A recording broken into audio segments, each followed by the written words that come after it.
Вече 50 години в Габрово се стичат артисти от цял свят, за да се смеят, творят и празнуват свободата, която живее в един български дом.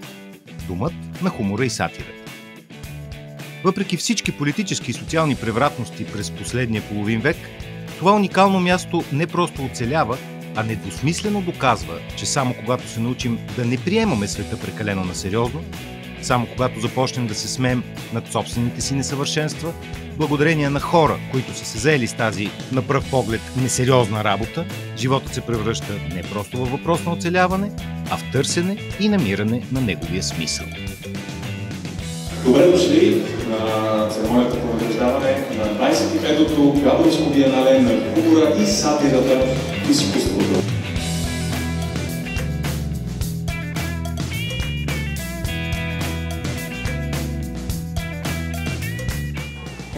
Мисля, че ако имаш добро чувство за хумор, ти си много свободен човек. Хората, които нямат чувство за хумор, най-често са твърде сериозни, потиснати или до някъде диктатори. Те не могат да се надсмиват над себе си. Ако умееш да се надсмиваш над самия себе си, то значи, че нямаш ограничения. Хуморът и сатирата винаги са били инструмент за преодоляване на трудностите. Ако се шегуваш с някого с власт, винаги е смешно. Хубаво е да го видиш отново малък. Хуморът винаги е бил един от най-добрите начини за справяне с тежките времена, с натиска и напрежението, за да формулираш различните концепции за свобода, да опиташ силите си срещу властта и всички тези неща. Както казва Джордж Бърнард Шоу, най-добрата шега е истината. Няма нищо, което да ни кара да се смеем повече от това да чуем самата истина. Марк Твен веднъж казва, че тайният източник на хумора не е радостта, а тъгата. Хуморът и сатирата са като че ли средството да достигнем до нови идеи, а новите идеи обикновено сочат към свободата. Защото свободата не може да съществува без смелост. Хумора и сатирата обикновено изискват смелост. Много от сатириците, много от карикатуристите биват наказвани за това, че те казват истините. Това е силата на хумора и сатирата, която може да ни дари чувството, поне мимолетно, че сме свободни и че може да изкажем мнението си, колкото и да е крайно, за нещата, които мислим, по начина, по който ги мислим. Това е отворена покана. It's an open call.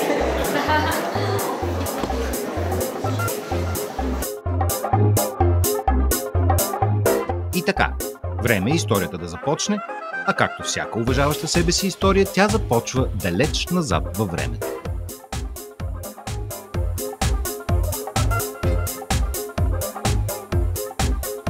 Идеята за създаването, изобщо избистренето на идеята, се дължи на трима големи приятели. Това е Стефан Фъртунов, Веселин Василев и Михаил Михов. Към тях в последствие, разбира се, трябва да добавим и архитект Карл Кандулков, който е кмет на Габрово по това време. Тримата приятели се срещат редовно в глинените гърнета. Това е култово все още съществуващо заведение в Габрово, сладкарница, където на чай, на сладки приказки бистрат идеята какво да представлява дома на хумора. Ние дължим това, което е вече 50 години дом на хумора и сатирата, независимо, че трябваше и се наложи преименуването му на музей, дължим го на тези сладки приказки в глинените гърнета. Ето го Фъртунов. Фъртунов беше най-веселата личност по тържествата. Държи чашата, но всъщност не пиеше алкохол и не пушеше. Чашата е кола. И казваше, че чувства се като пиян, но всъщност не употребяваше алкохол въобще. Всяка идея пригръщаше. Казваше, че няма невъзможни неща и че от всяко безизходно положение има 7 изхода. Невероятна личност. Това в онези години човек да работи в такъв мащаб с целия свят, наистина трябва да си го повярваш, че може да ти се случи. Габрово е голям индустриален център още от времето на Възраждането. Икономическият му статус расте и след освобождението, а габровецът постепенно се превръща в символ за находчивост, пестеливост и изобретателност. И на човек с блестящо чувство за хумор и автоирония. През 30-те по Заговезни тук е имало карнавал, наречен Олелийня, в който участвали местните зевзеци. По времето на социализма олелийнята е приета за непристойна и забранена чак до края на 60-те. Епохата на богатите индустриалци е драматично отминала, а по традиция, когато няма пари, остава хуморът. И ето как е решено той да се превърне в емблема на града. И тук се намесва фигурата на главния виновник за превръщането на Габрово в столица на хумора и сатирата – Стефан Фъртунов. Намираме се в изложбата "Как Габрово стана столица на хумора". Открихме я на 1 април тази година по повод 50-та годишнина на музея. И с тази изложба си поставихме една много важна задача. Не просто да разкажем габровските шеги, както те бяха разказани в една страхотна зала, създадена от Борис Димовски през 1987 и просъществувала до миналата година, кажи речи, но и всъщност да кажем защо и как Габрово става столица на хумора. И разбира се, това, което е много важно за нашата институция, историята на Дома на хумора и сатирата. На първо място, разбира се, трябва да кажем директор-основател Стефан Фъртунов, който виждаме тук, как крепи Дома на хумора и сатирата. И разбира се, с подкрепата на тогавашния кмет, архитект Карл Кандулков, който също е човек с визия. Не случайно тук е представен в едната ръка с брадва, в другата ръка с чертежи. Той прекроява града, модернизира го, човек завършил в Германия. И за него казват, че през нощта руши, през деня гради, защото ти за да градиш трябва и да разрушиш старото. И с тяхната огромна амбиция и енергия създават ето този проект. Днес си мисля, слава Богу, че не са го осъществили съвсем до край. Някъде до тук е построен, той трябва да се случва на етапи в пространствата на една стара кожарска фабрика. За място на Дома на хумора и сатирата е определена бившата кожарска фабрика на Кълпазанови. Официалното откриване на дома е на 1 април 1972 година, макар че строежът продължава по-дълго и сградата започва да функционира 3 години по-късно.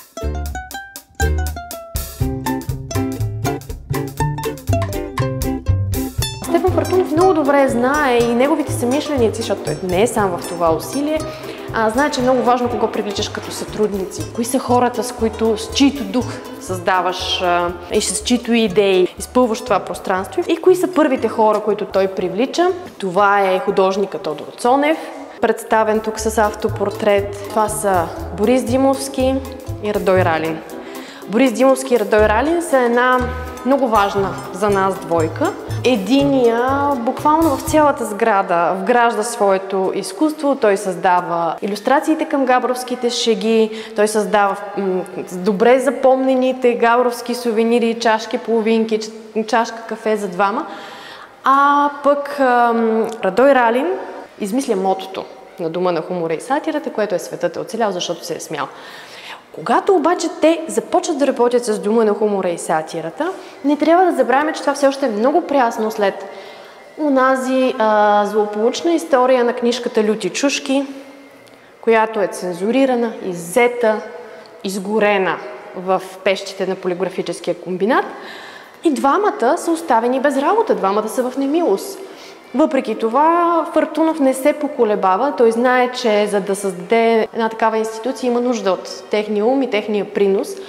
И отношението на властта към тези двама изключителни автори изобщо не го разколебава. Той ги привлича за съидейници и съучастници в това дело.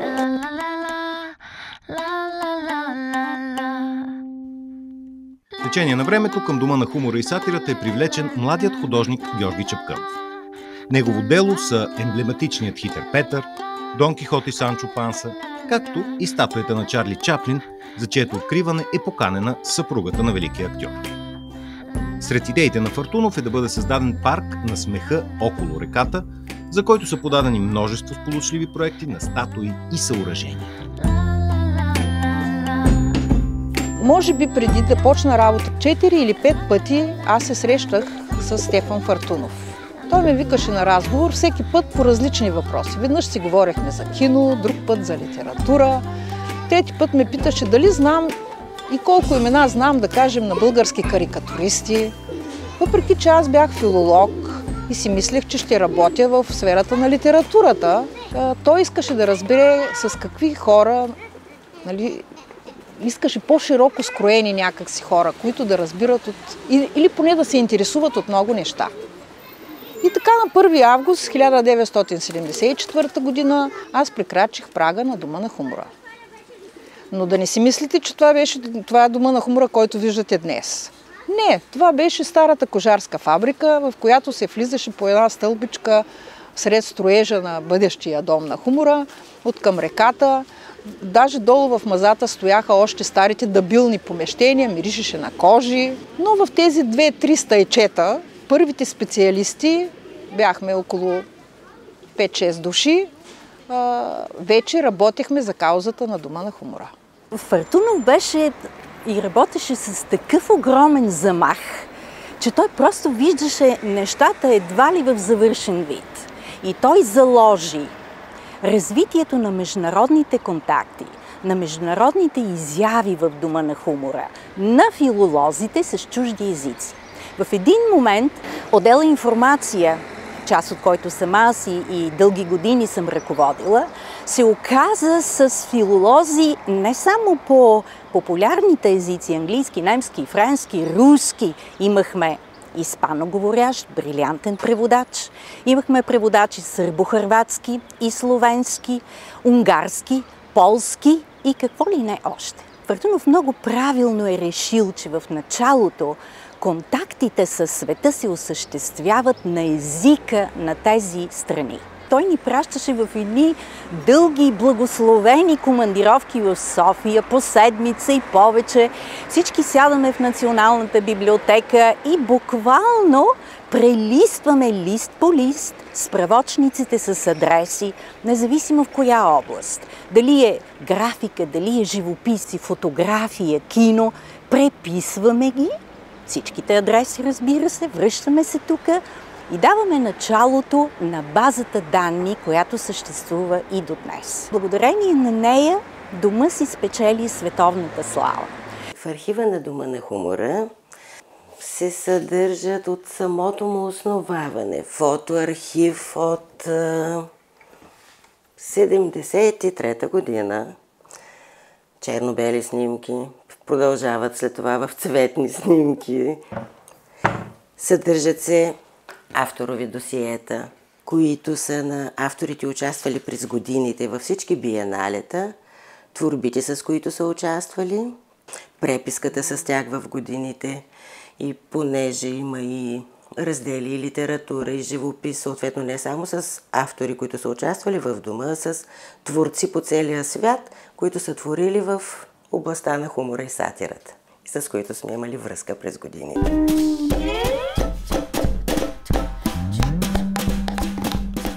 Още от самото начало, основателят Стефан Фъртунов ловко лавира между благоволението и ужасът на социалистическото ръководство от сатирата в онези времена. Поканени са известни артисти от цял свят, все пак свързани с левите идеи, за да бъдат допуснати до страната. На първото биенале в журито участват Жан Ефел и Херлов Битструп.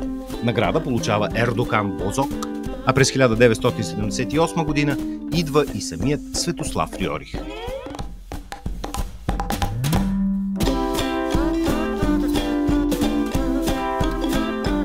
Санди Кофлер е това. Санди Кофлер е първи главен редактор на Куриер ЮНЕСКО. Ервин Фишер. Това е пак заради Санди Кофлер. Съм извадила снимката. Да, това е Фъртунов и Кърт Вонегът. Вонегът получава награда Хитър Петър за цялостно творчество през 1983 година.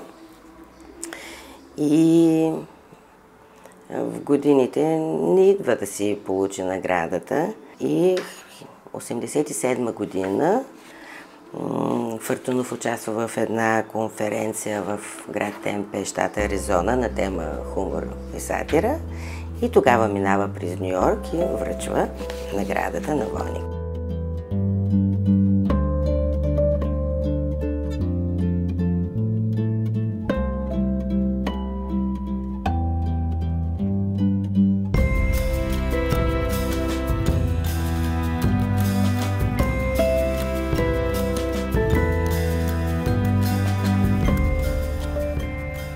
Ако някой сега се заинтересува и разгърни архивите с отзивите, които са писани за Дома на хумора и сатирата, ще види, че някъде до средата на 90-те години българските отзиви или отзивите от българските печатни издания са почти толкова, колкото отзивите в чуждата преса.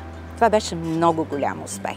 Имаме късмета да работим в един много интересен музей. Първо, защото той има много конкретен профил и това е хумора и сатирата. Второ, защото той винаги е работил като международна институция с много богати международни партньорства. И ако някога във времето на социализма той има тази функция да свързва тази тази наистина затворена страна със света, в момента някакси задачата ни е да бъдем в съвремието, показвайки изкуство, което говори на хората с актуалните теми на деня, но освен съвременно изкуство, да работим изключително много и с политическа сатира. И в тази политическа сатира така да отстраним всякакъв останал във времето рефлекс за автоцензура, защото свободата е най-важното условие да се създава изкуство. И защото това е един много важен тренинг за цялото ни общество. Да се научим да бъдем свободни и да знаем каква е цената на свободата. Добър вечер, уважаеми гости! Благодарим ви, че сте с нас и ще преживеем заедно света такъв, какъвто е според Тодор Цонев. Благодаря, разбира се, на смелите габровчани за тази изложба. Казвам смелите, защото те са правили изложби на Тодор Цонев в едни времена, в които той е бил брутално изолиран, недопускан. Неговите колеги също така не са желали той да им влиза в територията и тогава смелите габровчани пък са били онези, които са му дали покрив за неговото изкуство. Знаете, че в България ние имаме сериозни жертви така в името на карикатурата дадени. Има убит карикатурист Райко Алексиев, веднага след преврата 1944 година. Имаме осъдени карикатуристи от Народния съд Александър Божинов и Александър Добринов. След това знаем историята на Тодор Цонев, който е така един особен светъл лъч в комунистическата диктатура, който продължава неистово да се държи като политически карикатурист и да рисува ежедневно буквално Тодор Живков, без да има възможност никъде да го публикува. Но знаете, след промяната 1989 година, той имаше такава грандиозна изложба. Всички искаха да видят така окарикатурения Живков. Така че това е, може би, трябва да влезе като рекорд в Гинес. Тези опашки, които бяха за неговата изложба. По отношението на този автор също му харесвам творбите. Саджад Рафи, дори са взети две неговите работи. Хубавото е, когато е в простичките неща, нали, показва се замърсяване на планетата, обаче ето те си построяват аглу, обаче във всяка тухла от аглу има буклук. Тази работа на същия автор също ми хареса много. Тази картина на френския художник се появява върху един абсолютно унищожен пейзаж и работата се появява като минало, което вече много, много далече някъде отзад. Да. Някои работи, ето, например, на първия поглед така трудно можеш да я разбереш. Обаче на мен много ми е смешна тази работа, защото тези хвърлени буклуци в морето, те вече излизат един вид като нови същества. Има абсурдистски елемент в тази работа, но е много забавен, много смешен, такъв хубав също. Значи в тази изложба сме тук членове на журито от различни страни. Нашата задача беше първоначално се прави селекция. Например, има подадени 450 карикатури. От тях ние избираме около 80 горе-долу се получи карикатури, които стават за изложба според нас. Беше труден процес, тъй като имаше наистина много добри неща и постоянно разговаряхме, проведохме онлайн гласуване и обсъждания в много дълъг период от време. Но това беше хубаво, защото трябваше, образно казано, да смелим всяка картина и да я почувстваме преди да направим реален избор. Така че мисля, че процесът беше добър. Научих много от другите членове на журито, защото ние имаме своите малки културни разлики. За мен беше хубаво да мога да погледна и от други гледни точки. Първо, бих казал, че карикатурата, която е рисунка, трябва да бъде хубава рисунка. На второ място, карикатурата трябва да бъде добра хроника, защото тя представя някакво събитие, нещо случило се. Тоест, карикатурата трябва да провежда добра комуникация. Трето, карикатурата трябва да изобразява по нов начин. По начин, който предизвиква усмивка, т.е. хумористичен начин. Това са трите основни елемента, за да бъде една карикатура успешна. Така мисля аз. Трябваше да изберем под 100 карикатури измежду повече от 1000. И това стана по един доста естествен начин. Избраните произведения бяха наистина близки до темата. Те казваха нещо и беше много важно всяка карикатура да оказва въздействие, да има ключово послание и със сигурност артистични качества. Надявам се, че изложбите и събитията в 25-то Габровско биенале ще удържат баланса между наполовина празната чаша и наполовина пълната чаша. Ще продължим с голямата награда за карикатура, наградата Златен Езоп. Имам удоволствието да поканя председателя на журито в раздел карикатура, господин Язборонис.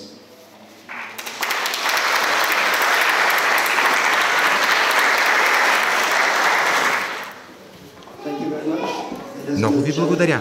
Беше предизвикателство за всички нас. Имаше толкова много добри творби и съм горд да бъда тук днес от името на журито.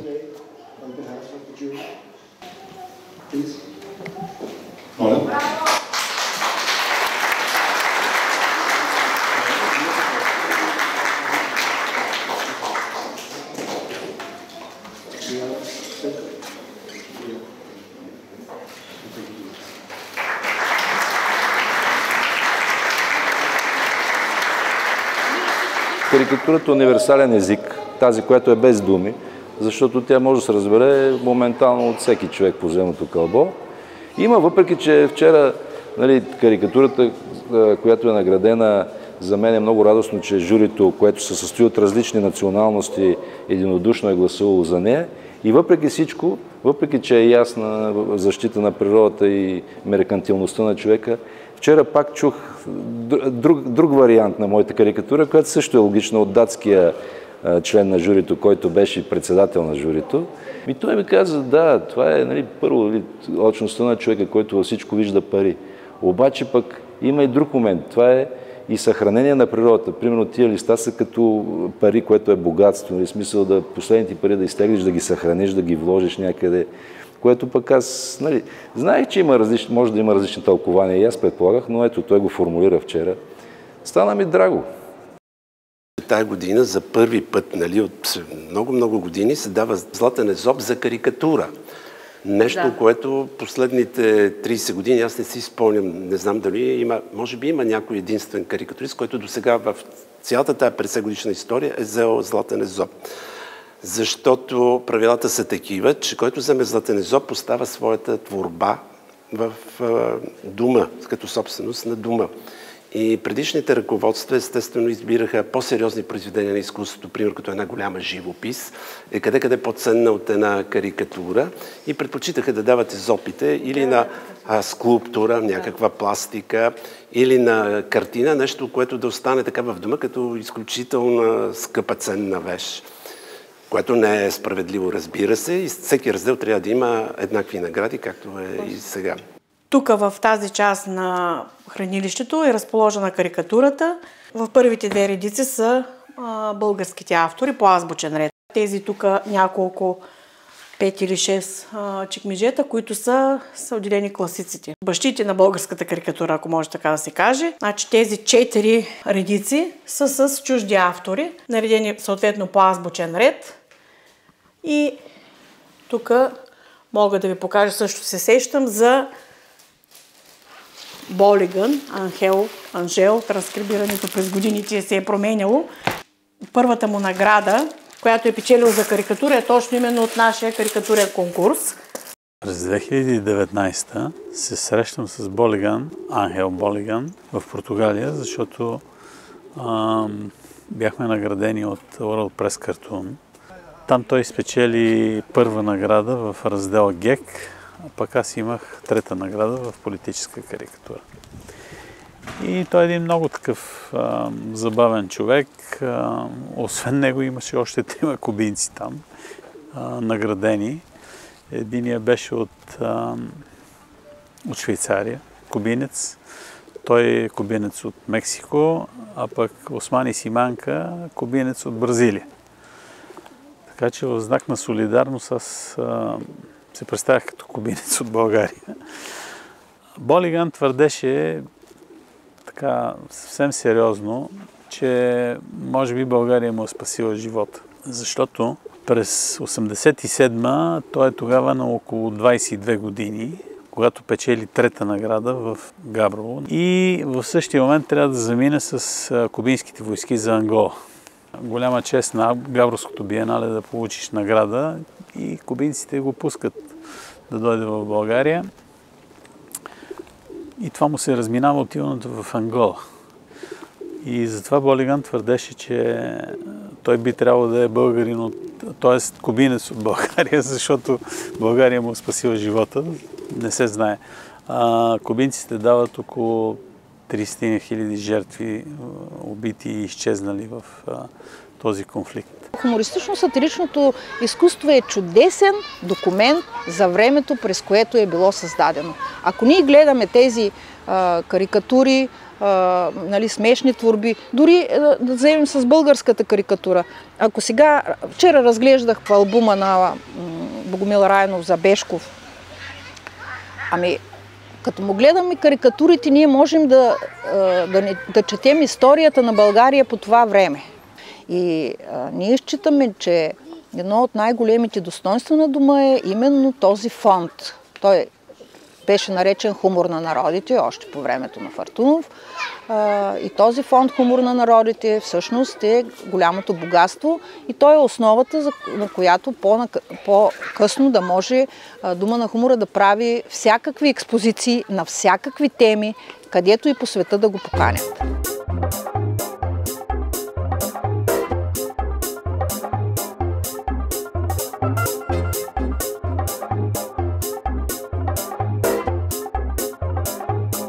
Тук всичко това са графиките. Графиките също са наредени в подобен ред. 9 чекмеджета има с германски автори, графици, които през годините са имали участие.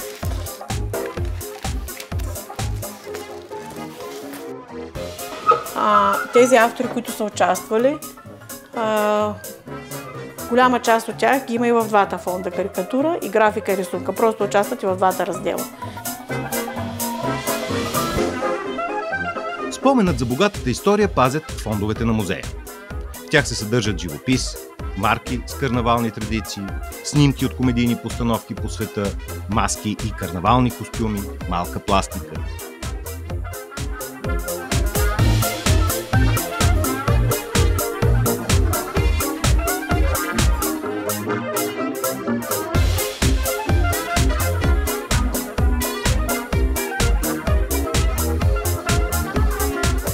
Съхранена е и първата статуетка Златен Езоп, изработена от Тодор Цонев. По-късната награда, връчвана и до днес, е дело на Георги Чапкънов. Сред сполучливите идеи на новото ръководство на Дома на хумора и сатирата е библиотеката отново да бъде отворена и да се превърне в още едно място за общуване в музея. Колекцията на библиотеките, защото за мен това е колекция, преди всичко. Тя съдържа уникати, особено имам предвид каталози на международни конкурси, които отдавна вече са в архива. Но първите начинания, първите каталози, първите издания са тук. 76-та година, 4 години след като е създаден музей и 1 година след като вече е в тази сграда, започва създаването на библиотеката. Тя към момент съдържа над 30 000 библиотечни единици и това са изключително ценни, специализирани издания, литература в областта на хумора, сатирата, комичното и много периодика. Изключително много периодика, която се е трупала през годините. Разбира се, това са списания за хумор, сатира, карикатура от някогашния източен блок, но това също така са и издания, които са от Франция, Германия, включително цялото течение на Ню Йоркър от момента на абонамент на Дома на хумора и сатирата. Така че това е една изключително богата и много ценна библиотека. Тук се пазят броевете на емблематичното списание Апропо, подготвено и издавано на 6 езика.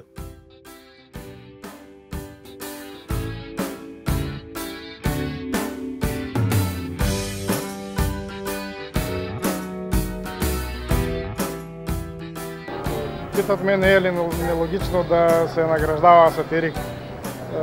Напротив, много е логично. Това е единственият начин да се повдигне авторитета на наградите. Постепенно основателят Фъртунов развива фестивала на хумора във всички възможни посоки – литература, етнография, фотография. Като част от биеналето става и фестивала на комедийния филм.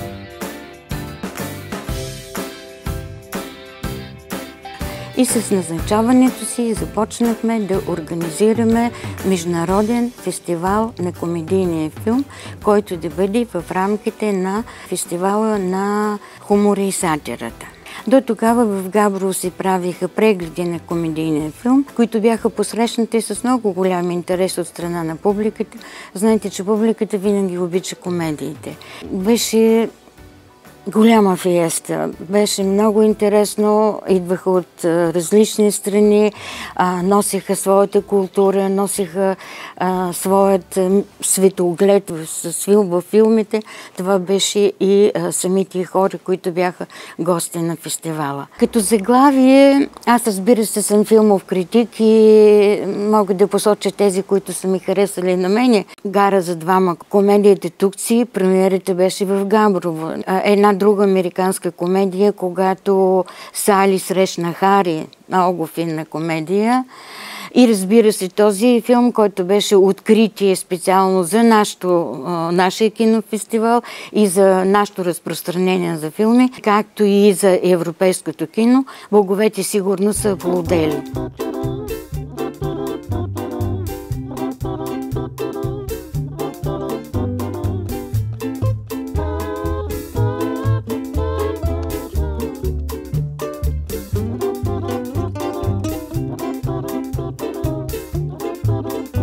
Всяка събота и може би неделя, тук долу до полубара на една страхотна видеостена се прожектираха анимационни филми. По телевизията по това време трябваше човек да чака точно в определено време, примерно всяка неделя или на нещо друго, евентуално някой анимационен филм.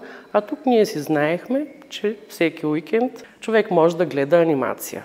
И чак години по-късно всъщност осъзнах с каква техника е разполагал музеят и вариететния театър за времето си, защото преди няколко години направихме една изложба "Фабрика за хумор и сатира", в която, освен че беше разгледано развитието, как се създава музея, имаше един такъв раздел технически, да го наречем.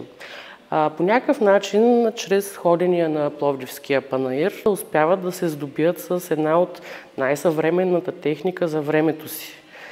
Успяват още 79-та да се здобият с компютър IBM. Не знам в България въобще дали е имало такъв.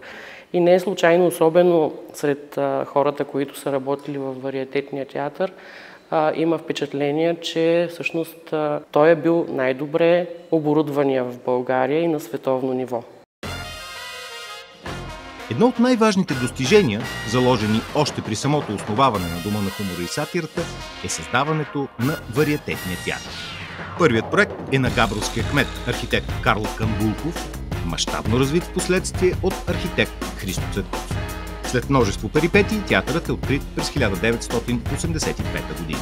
По своята многофункционалност и технически характеристики, залата се счита за една от най-модерните за своето време в Европа. Театър е вече факт, но се роди един чешит театър. Защото той не може да бъде вместен в познатите образци, тъй като това не е театър в класическия смисъл на думата, не е вариете, не е мюзик хол, не е мюзикъл, а една по-сложна зрелищна форма.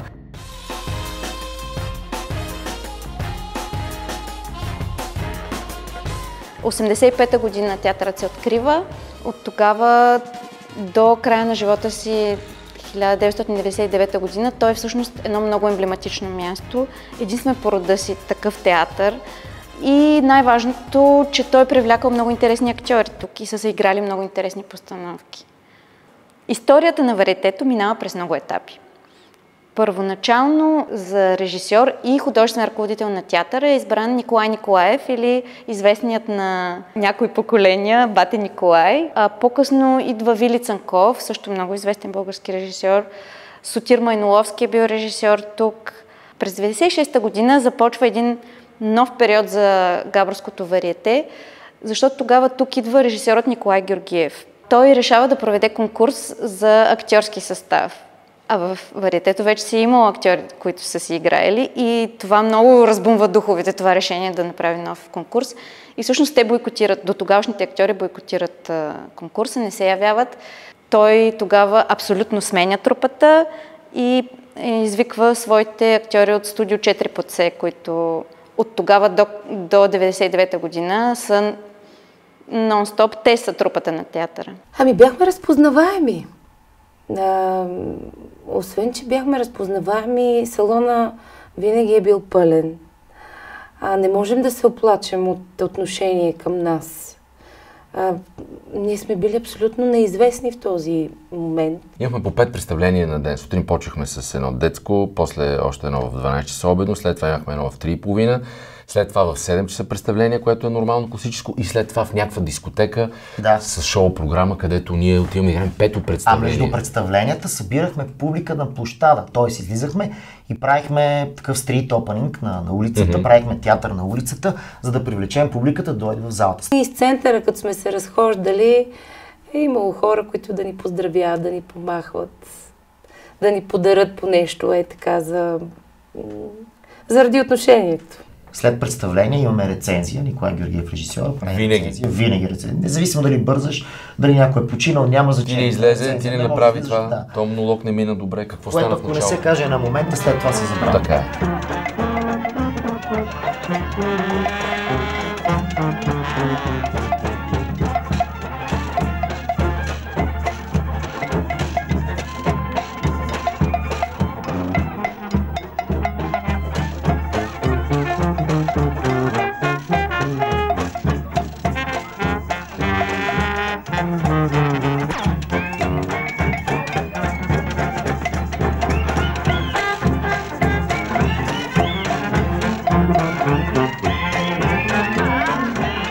За широка аудитория. Ние се опитваме да имаме по нещо за всеки. И вярваме изключително много, че една публична институция има дълг към обществото в неговата цялост и че всъщност всяка една тема би следвало да бъде представена изключително ясно и достъпно, така че наистина да може да достигне и до деца, и до възрастни, и до хора с различен образователен статус, защото в крайна сметка ролята на музея е да комуникира, да образова да въвлича, да ангажира и да събужда едни критично мислещи умове, особено сред младите хора.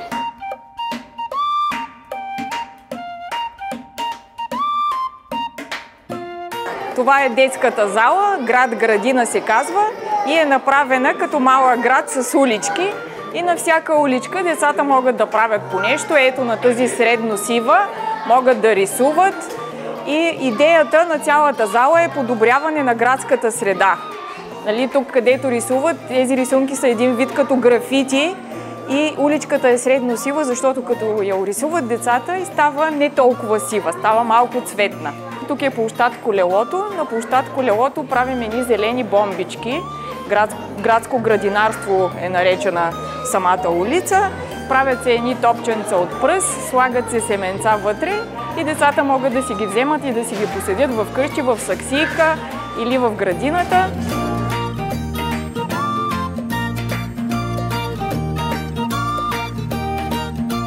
Непосредствено до входа на Дома на хумора и сатирата се намира огледалната зала. Първа по рода си в страната. Огледалната зала за първи път съществува в Музея на хумора и сатирата. Тя досега е била една легенда. Всеки, който е идвал в дома, по-стари времена е идвал и си спомня, най-готиното беше огледалната зала. А всъщност нямало е огледална зала, огледалата са били пръснати из целия музей. Сега за първи път решихме просто да осъществим тази история, да я направим реалност и да съберем всичко в едно. Това всъщност са оригиналните криви огледала, които са, не знам, от 80-те години може би са тук, на различните етажи, събрахме ги на едно и после просто импровизирах върху тази тема с всякакви огледален лабиринт, крива стена, там имаме фрагментирана стена, това е яйцето Габерже, вместо Фаберже. Прословутото яйце с кранче на габровци, които не си сипват цяло яйце на една чорба, само колкото е нужно. Домът на хумора и сатирата в Габрово винаги се отличавал със своите специално изработени авторски сувенири. Първообразите на някои от тях са измислени от Борис Димовски. Впрочем, в архива на музея се пази по една бройка от всички шегаджийски сувенири през годините, сред които са чаша за неканени гости, чашка за гледане на кафе, чашка за мъже с мустаци и много други.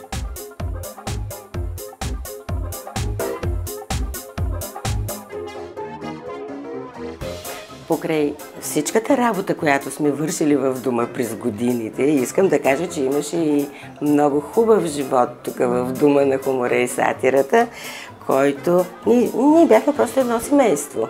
Всички се познавахме. Познавахме съпрузите си, познавахме децата си. Децата идваха тук, защото съответно се работи, особено по биенале, вечер до късно, до сутринта понякога. И всички бяхме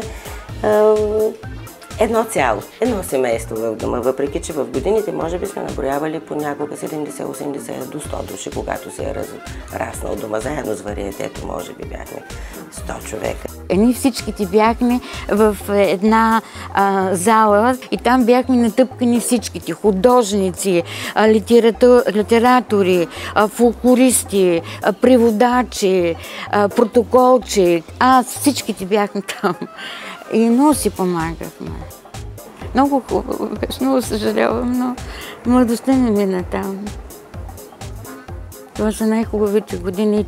И аз мисля, че тези между 80-та и 90-та година, това бяха и най-хубавите, най-силните години на културата в България. И това е едно новогодишно тържество 1980 година. Всички сме маскирани. Татяна Цанкова. Това съм аз, но по това време не съм маскирана, защото бях по майчество и дойдох специално на тържеството, за да си видя колегите и да отпразнуваме Нова година. Димитър Стефанов, който беше дълги години, това е долу помещението полубара в Дома на хумора, в приземния етаж. Този полубар имаше и творчески срещи, имаше и точно такива срещи между нас на тържества. Полубара се построява още с строежа на дома. ламперия дървена беше отстрани, а от Борис Димовски са изрисувани, такива имаше едни оставени бели стени, шпакловани и рисунките на Борис Димовски бяха на него. И на тавана също беше изрисуван от Борис Димовски. В епохата на прехода директор става Татяна Цанкова. Нейна е трудната задача да опази постигнатото, като въпреки усилията на работещите в дома, промените, подобно на цяла България, са значителни. Заради редица проблеми и липса на финансиране, постепенно отпадат много от фестивалните прояви. Спира филмовия фестивал, вариететният театър се превръща в дискотека. Все пак, биеналето продължава, а до 2019 се провежда и националната среща на думване Благолаш.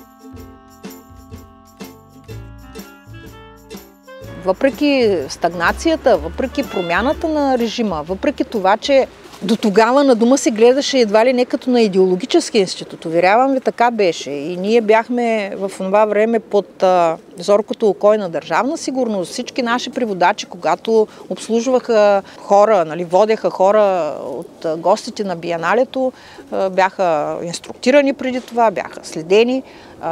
И ние трябваше по някакъв начин да пречупим след промените своя образ, че ние не сме някакви от обслужващия персонал на това време, а сме хора, които искаме да развием тая институция, да продължим да бъдем посланици на новото. В музея всъщност започват едни тежки времена. Тези съветски групи, които са били преобладаваща част от посетителите, може би десетки, ако не и стотици хиляди съветски туристи са идвали тук преди това. Аз много добре си ги спомням още като дете, как всеки ден поне по 10 автобуса съветски туристи идваха тук на посещение в музея, но през 90-те този поток на туристи секва. И в един момент, всъщност в Габрово, както бе така много активно индустриален град, индустрията замря, а и в така тъмните части на деня започнаха да изчезват и бронзови бюстове и какви ли не други по-ценни метали, предмети, скулптури в самата градска среда. И тук колеги ми разказаха преди време как всъщност, тъй като нашия парк на хумора съдържа скулптури, които повечето от тях са направени от бронз. По разказ на мой колега, скулптурите на Павел Койчев, ръка за ръка, които бяха на централната улица, на която се намира музея, в една такава тъмна нощ са били опитани да бъдат отмъкнати и натоварени на каруца. Слава Богу, някакъв бездомник, който е нощувал тук в района, ги е видял, чукнал е на охраната. Всъщност това нещо е стопирано, от тогава скулптурите са прибрани и всъщност посрещат нашите гости в музея. Дома на хумора беше поканен от един заместник кмет от града Тун да направим изложба. И когато ние гостувахме, лудост от моя страна, с оригинали на творби, а не с копия. А в онова време да изнесеш оригинали от България, той сега е трудно, но тогава беше още по-трудно. Говорим за 96-та година, 97-та, някъде там. Министерството на културата там щателно проверява всичко, а банковите сметки на Дома на хумора бяха запорирани. Даже и заплати не можехме да дадем, тъй като те служаха като банкова гаранция за това изкуство, което ние ще изнесем до момента, докато не го върнем. След гостуването на нашата изложба, аз мисля, че швейцарците се усмихнаха. И то с широки усмивки се усмихнаха. Даже те бяха рамкирали част от нашите творби и ни ги върнаха с рамките. Добре де, ама нашата митница не може да ги пусне с рамките. Казаха, ще платите мито за тия рамки. Нямаме пари за това, просто нямахме. Това е нямане. И тогава аз се обаждам на въпросния заместник кмет, срам не срам, и му казвам, виж какво, направили сте това, или трябва да ги свалим тия рамки и да ви пратим рамките обратно, за да останат нашите творби без рамки и да се свърши с тая мъка, или, той казва, или ние просто да платим митото. Викам, да, така е. Платиха швейцарците митото на рамките, които сами бяха произвели. И така, Дома на хумора щастливо се завърна и можа да си разполага по-нататък с банковите гаранции, с банковите средства, които бяха. А пък аз по-нататък вече имах едно на ум и когато изнасях изкуство зад граница, правихме така, че да направим копия.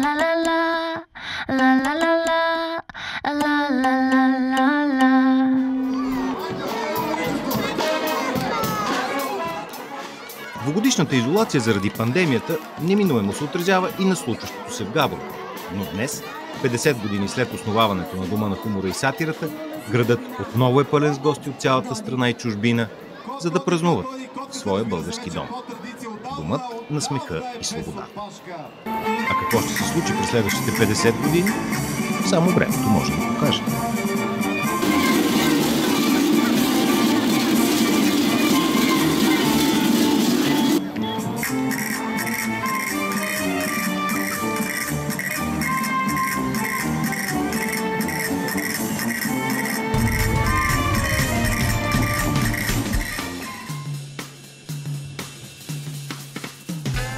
Значи ние с Ала участваме в биеналетата още от 1983 година.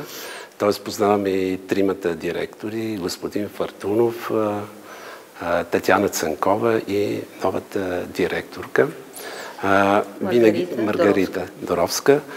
Винаги сме се отнасяли с изключително уважение към това, което правят и те имат голями заслуги за успеха, който има България в карикатурата и за известността на българската карикатура по света.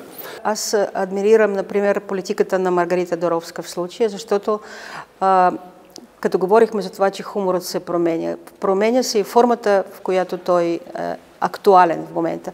Тоест появяват се много вече обекти, които носят някакъв хумористичен елемент, видеа, анимации, всякакви други форми, освен само и конкретно така рисунка върху хартия.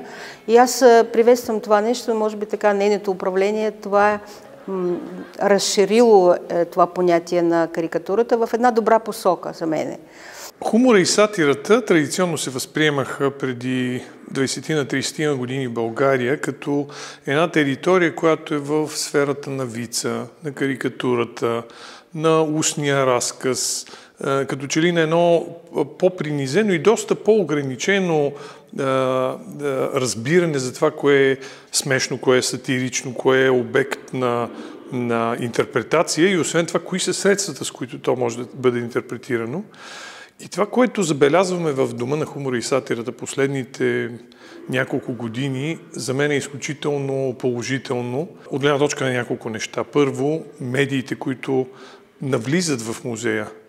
От една страна, много чуждестранни автори, които се представят с видео, с инсталации, в които има звук, даже сега ще чуем на фона различни звуци, които също могат да внушават сатирично или някакво критично отношение по различни теми. Много материали се използват в техния необичаен характер. Може една кукла, която свързваме с нещо детско, да бъде изведнъж нещо зловещо.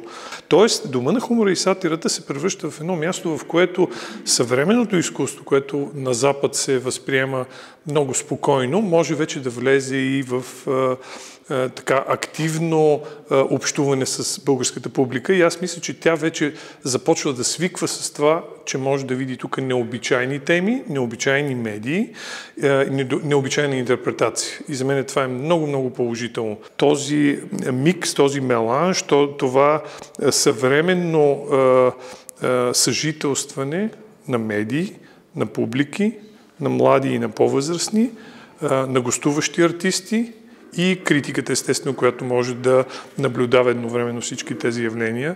И ми се струва, че това е и бъдещето на музея. Той се превърна в едно място не само в България, и в международната така кураторска, артистична общност, публики, които идват специално не само от столицата и от други държави, за да посетят специално музея на хумора и сатирата. Музеят е и място за експеримент. Той приютява и дава възможност за изява на неортодоксални артисти. Няма много други места, където те да срещнат публиката си. Експериментът дава пространство за провал или грешки, но и тласък към нови хоризонти.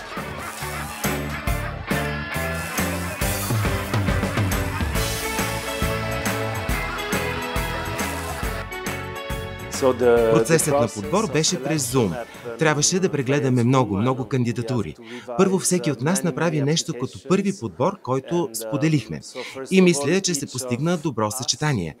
Стремяхме се да избягваме творби, които са прекалено буквални или дидактични, или които представят една тема по много директен начин. Предпочетохме и дадохме повече пространство и внимание на произведения, които са малко по-поетични, които разглеждат нещо без да са илюстративни. Смятам, че красотата на съвременното изкуство е в това, дори да не го разбираш напълно, да си част от процес, в който се задават въпроси. Тоест, идеята не е да погледнеш и да си кажеш колко е красиво, а е за смисъла, за задаването на въпроси. Освен това, естетиката не се отнася до формите, а до съдържанието. Това е част от проекта, който се нарича «Флагове и други кратки произведения». Започнах да правя това по време на магистратурата, докато изучавах дизайн на костюма в Антверпен. Бродирах върху всичко, което имах. Върху различни парчета текстил, които изравях в магазините за втора употреба или пък са ми били подарявани, защото смятам, че е важно да използваме нещата, с които разполагаме, за да не произвеждаме още буклук. Така че аз винаги се стремя да използвам наличните неща, защото на първо място те вече имат своя история, а пък дори и само заради екологията. Кандидатствах за биеналето с този флаг. Искам да съм славянин. Аз малко се шегувам със самия себе си, защото много често хората от славянските страни, като пристигнат в Западна Европа, искат да се приобщят към западноевропейците. Те не искат да казват, че са от Украйна, от Русия или от Сърбия. Те искат да са част от това общество. Но тъй като аз израснах в Западна Европа, при мен се получи обратното. Аз изведнъж поисках да стана повече славянин, да намеря своята идентичност в Украйна, да подчертая своите корени и започнах по-активно да общувам и да говоря за проблемите, които имаме в Източна Европа, за да може хората в Западна Европа да разберат повече за това, което става при нас. Нашият проект се нарича Даша плюс Женар. Аз съм Даша, аз съм от Киев, а Женар е художничка от Москва. Запознахме се по интернет през 2019 година в Инстаграм и решихме да направим нещо заедно, без изобщо да се познаваме. Перформанса Камъни тече 12 минути и се състои в това, че се намираме от двете страни на железопътната линия. Взимаме камъни и се ги разменяме по средата, като пресичаме линията. Така камъните се връщат от онази страна, където са си били. Но при това те малко са се трансформирали от това, че ние си взаимодействахме с тях. С тази работа ние кандидатствахме за биеналето и получихме първа награда. Най-вероятно, защото тя абсолютно съответства на темата икономия на средствата. Макар да не влагахме само една концепция в това действие, така че да може да се тълкува различно. По принцип ние обмисляме перформансите на първо място като действие, а смисълът, той може да бъде разкрит от всеки по-своему.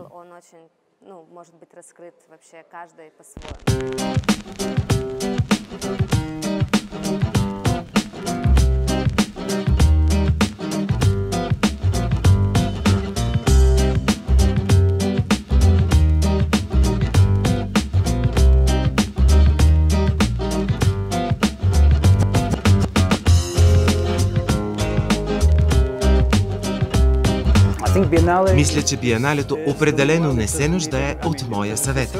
Това, което виждам, е прекрасно. Аз съм тук да уча. Това е страхотно събитие за града. И културата е страхотен инструмент, продуктивен инструмент, безвреден, мил, подкрепящ. Не съм запознат по-назад във времето с биеналето, така че мога да говоря за последните му две издания и по-специално това издание е много поучително. Поканен е външен куратор да прави допълваща или контрастираща изложба. Изложба на съвременно изкуство, която разглежда хумористични въпроси по много различен начин. Това за мен беше много хубаво. Изложбата е част от 25-то биенале на хумора и сатирата в Габрово. Но това е цяло шоу, отделно изложение, наречено «Тренинг по чувствителност», което е иронична закачка с професионалната менеджерска класа. Не знам дали в България е така, но в западните държави и специално в САЩ, когато има проблем, хората поръчват тренинг по чувствителност. Това означава, че те посвещават часове за консултации на проблеми, които се надяват да изчезнат. Обичайно обаче проблемите не изчезват и в крайна сметка просто всички се чувстват неловко заедно. Така че наименованието «Тренинг по чувствителност» е шега, но същевременно е сериозно, тъй като става дума за вид обучение. Хуморът, който възниква в това шоу, не е сатира, не е просто шега, а сложен хумор. Понякога не е смешен, понякога е прекалено смешен, понякога прекалено много, понякога прекалено малко. Той е до голяма степен хумор като нагласа, не толкова като продукт, като шега, като ха-ха. И причината е, че когато гледаш на хумора като на нагласа към света, той става много силен. Ако гледаш на него като на забавление или като на риторичен инструмент, той има много кратък живот.